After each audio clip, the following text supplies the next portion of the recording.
कनकधारा स्तोत्र देवी लक्ष्मी को आकर्षित करने वाला स्तोत्र है, जिसकी रचना एक विशेष परिस्थिति में आदि गुरु शंकराचार्य ने की थी। कनकधारा स्तोत्र की कथा सुनने के बाद आप अवश्य ही स्तोत्र का पाठ करेंगे। कनकधारा स्तोत्र की कथा इस प्रकार है। एक बार शंकराचार्य भिक्षा मांगने के लिए घूमते घूमते हुए एक ब्राह्मण के घर पहुंचे। इतने तेजस्वी अतिथि को देखकर संकोच के मारे उस ब्राह्मण की पत्नी लज्जित हो गई। उसके पास भिक्षा देने के लिए कुछ था नहीं। उसे अपनी स्थिति पर रोना आ गया। नम आंखों के साथ उसने घर में रखे कुछ आंवला लिए और सूखे आंवले तपस्वी को भिक्षा में दे दिए। शंकराचार्य जी को उनकी यह दशा देखकर उन पर तरस आ गया। उन्होंने तुरंत ही ऐश्वर्यदायक दशविध लक्ष्मी देने वाली अधिष्ठात्री, करुणामयी, वात्सल्यमयी नारायण पत्नी महालक्ष्मी को संबोधित करते हुए एक स्तोत्र की रचना की। इस स्तोत्र के पाठ करने से वहां सोने की वर्षा होने लगी। इससे इस स्तोत्र का नाम कनकधारा स्तोत्र हुआ। कनक का मतलब सोना होता है। वर्षा के समान सोना बरसने से ही यह स्तोत्र श्री कनकधारा स्तोत्र के नाम से प्रसिद्ध हुआ। जैसे भ्रमरी अधकिले कुसुमों से अलंकृत तमाल तरु का आश्रय लेती है, उसी प्रकार श्री हरि के रोमांच से सुशोभित श्री अंगों पर निरंतर बढ़ती रहती है तथा जिसमें संपूर्ण ऐश्वर्य का निवास है, वह संपूर्ण मंगलों की अधिष्ठात्री देवी भगवती महालक्ष्मी की कटाक्ष लीला मेरे लिए मंगलदायिनी हो। जैसे भ्रमरी महान कमल दल पर आती जाती या मंडराती रहती है, उसी प्रकार जो मूल शत्रु श्री हरि के मुखारविंद की ओर बारंबार प्रेम पूर्वक जाती और लज्जा के कारण लौट आती है, वह समुद्र कन्या लक्ष्मी की मनोहर मुग्ध दृष्टिमाला मुझे धन संपत्ति प्रदान करे। जो संपूर्ण देवताओं के अधिपति इंद्र के पद का वैभव विलास देने में समर्थ है, मुरारी श्री हरि को भी अधिकाधिक आनंद प्रदान करने वाली है तथा जो नील कमल के भीतरी भाग के समान मनोहर जान पड़ती है, वह लक्ष्मी जी के अधखुले नयनों की दृष्टि क्षण भर के लिए मुझ पर भी थोड़ी सी अवश्य पड़े। शेष शाही भगवान विष्णु की धर्मपत्नी श्री लक्ष्मी जी का वह नेत्र हमें ऐश्वर्य प्रदान करने वाला हो, जिसकी पुतली तथा बरौनिया प्रेमवश हो अधखुले किंतु साथ ही एकटक देखने वाले आनंद कंद श्री मुकुंद को अपने निकट पाकर कुछ तिरछी हो जाती है।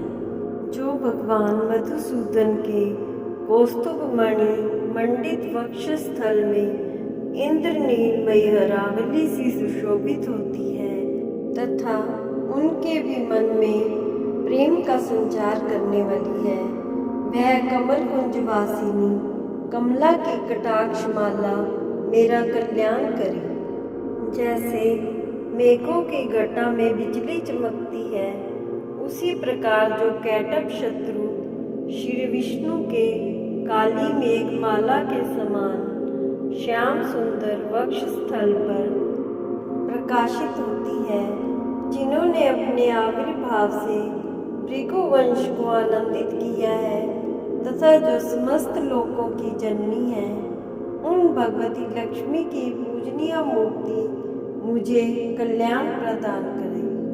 समुद्र कन्या कमला की वह मंद अलस मंथर और अर्धोन्मिलित दृष्टि जिसके प्रभाव से कामदेव ने मंगलमय भगवान मधुसूदन के हृदय में प्रथम बार स्थान प्राप्त किया था, यहाँ मुझ पर भी पड़े।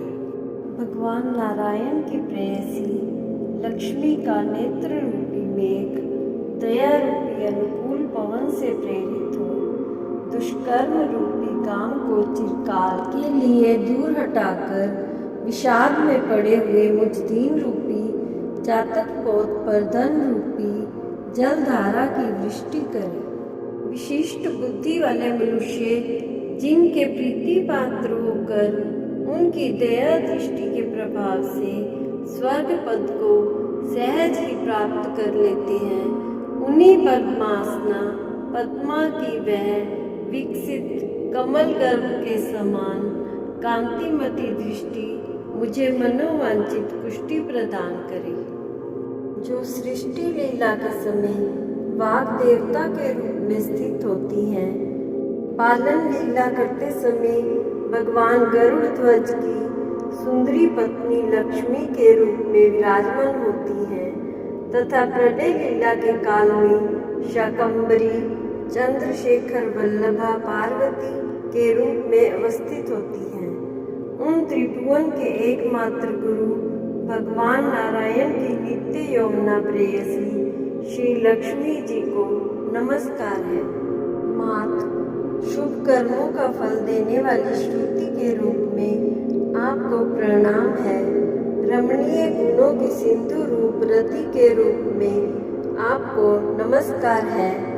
कमल वन में निवास करने वाली शक्ति स्वरूपा लक्ष्मी को नमस्कार है तथा पुरुषोत्तम प्रिया पुष्टि को नमस्कार है। कमल वतना कमला को नमस्कार है।